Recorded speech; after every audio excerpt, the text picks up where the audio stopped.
प्राचीन समय की बात है। चीन में एक व्यापारी रहता था। वह अपने जीवन से बहुत दुखी था क्योंकि उसके जीवन में बहुत सारे दुख थे। वह जो भी काम करता वह उस काम में असफल हो जाता। अगर वह अपनी किसी मित्र या रिश्तेदार से मदद मांगता तो उसे मदद भी नहीं मिलती, जिसकी वजह से वह और भी परेशान रहता। वह दिन रात अपने जीवन के बारे में सोचता रहता कि उसका क्या होगा, उसके परिवार का क्या होगा। वह अपने दुखों से छुटकारा पाने के लिए सभी से सलाह भी लेता, मगर लोगों द्वारा दी गई सलाहों का कुछ खास असर नहीं होता। वह अपने दुखों से छुटकारा पाने के लिए कुछ भी करने को तैयार था। एक दिन उसके मन में विचार आया कि क्यों ना किसी टोटके का उपयोग किया जाए। वह नगर के जाने माने तांत्रिक के पास गया और उसे सारी आप बीती बताई। उस तांत्रिक ने एक छोटा सा टोटका कर दिया और उससे कहा कि कुछ दिनों में तुम्हारी सारी समस्याएं खत्म हो जाएंगी। वह बेचारा अपने घर आ गया, परंतु उसकी समस्याएं खत्म होने के बजाय और बढ़ती ही जा रही थीं और वह उसकी वजह से अत्यंत दुखी होता जा रहा था। फिर कुछ दिन बाद वह किसी बाबा के पास गया और उसने सारी बात बताई। बाबा ने उससे कहा, तुम्हारे घर में हवन करना पड़ेगा, उसके बाद तुम्हारे दुखों का नाश होगा। व्यापारी अत्यधिक दुखी था तो उसने हामी भर दी। बाबा ने उसके घर में हवन किया और उससे खूब सारी दक्षिणा ली और कहा कुछ दिन में सब ठीक हो जाएगा। इतना कहकर वह चला गया, मगर व्यापारी के दुख ज्यों के त्यों रहे। अब वह और भी घबराने लगा था क्योंकि उसे कोई भी रास्ता सूझ नहीं रहा था। एक दिन उसके एक मित्र ने उसे किसी दूसरे बाबा के बारे में बताया जो बिना किसी चढ़ावा और दक्षिणा के लोगों की समस्याओं को दूर करता था। वह व्यापारी आखिरी उम्मीद लेकर उन महात्मा जी के पास पहुंचा। महात्मा जी के पास पहुंचकर महात्मा जी के पास बहुत लंबी लाइन लगी थी।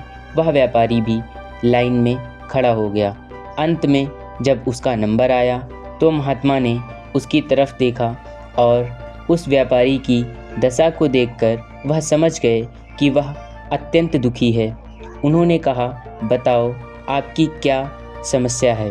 व्यापारी ने सारी आप बीती बताई तो महात्मा बोले कि तुम अपने दुखों से मुक्त हो सकते हो, मगर उसके लिए तुमको जो भी कीमत चुकानी होगी, क्या तुम वह कर पाओगे। व्यापारी ने कहा, महाराज आप जो कहोगे मैं वो करूँगा। आप जितना चाहो उतना धन मैं आपको देने के लिए तैयार हूँ, लेकिन आपका तरीका कामगर होना चाहिए जिससे मेरी सारी समस्याएं ख़त्म हो जाएं। महात्मा मुस्कुराए और कहा, मुझे धन नहीं चाहिए, लेकिन तुम एक बार फिर से सोच लो, कीमत बहुत महंगी हो सकती है। व्यापारी ने कहा, महाराज बताइए, मैं सब करने को तैयार हूँ, आप जो कहेंगे मैं वैसा ही करूँगा। तो उन महात्मा ने कहा कि यहाँ से तुम जब अपने घर जाना तो रास्ते भर सिर्फ यह सोचते जाना कि मैं सुखी हूँ। व्यापारी के मन में शंका हुई कि यह महात्मा कौन सी अजीब बात कर रहे हैं, सिर्फ सोचने भर से कोई सुखी थोड़े हो सकता है। लेकिन वह महात्मा की बात मानकर जाने लगा क्योंकि उसके पास और कोई रास्ता भी नहीं था। तभी पीछे से महात्मा जी ने कहा कि जब तुम यह सोच रहे हो कि मैं सुखी हूँ, उस समय तुम्हारे मन में किसी बंदर का विचार नहीं आना चाहिए। इस पर व्यापारी ने कहा, मैं बंदर के बारे में कभी नहीं सोचता, तो अब क्या सोचूंगा, मैं यह बहुत ही आसानी के साथ कर सकता हूँ। और जाने लगा। वह अपने मन में यही विचार सोचते सोचते जा रहा था, परंतु उसका ध्यान बार बार भटक रहा था। वह बार बार बंदर के बारे में विचार करने लगता और अपने विचार से भटक जाता। उसने बहुत कोशिश की, लेकिन जब वह बंदर वाले विचार को भूल ना पाया तो वह वापस महाराज जी के पास गया और सब कुछ बताया और कहा, महाराज पता नहीं क्या हुआ है, जब से आपने मुझे यह कहा है कि बंदर का ख्याल ना आए, तब से मुझे बार बार बंदर का ही ख्याल आता जा रहा है, जबकि पहले मेरे साथ कभी ऐसा नहीं हुआ। अब मेरे साथ ऐसा क्यों हो रहा है।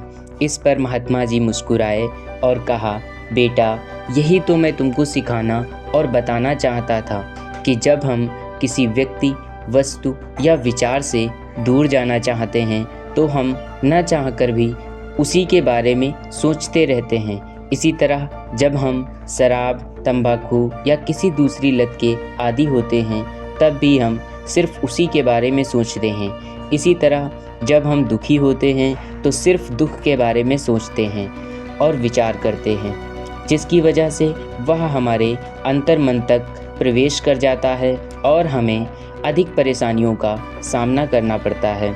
इस पर व्यापारी ने कहा कि मुझे क्या करना चाहिए? तो महात्मा ने कहा कि हमें उनसे लड़ना छोड़ देना चाहिए। अपने उन विचारों को नज़रअंदाज करो जिनसे तुमको छुटकारा पाना है। उन विचारों की जगह किसी नए वस्तु, व्यक्ति या फिर विचार के बारे में सोचो। दिन प्रतिदिन तुम खुद ही बेहतर होते चले जाओगे। अब वह व्यापारी समझ चुका था कि उसके दुखों का कारण क्या है और उसका समाधान क्या है। उसने महात्मा जी को प्रणाम किया और धन्यवाद कहकर वहाँ से चला गया।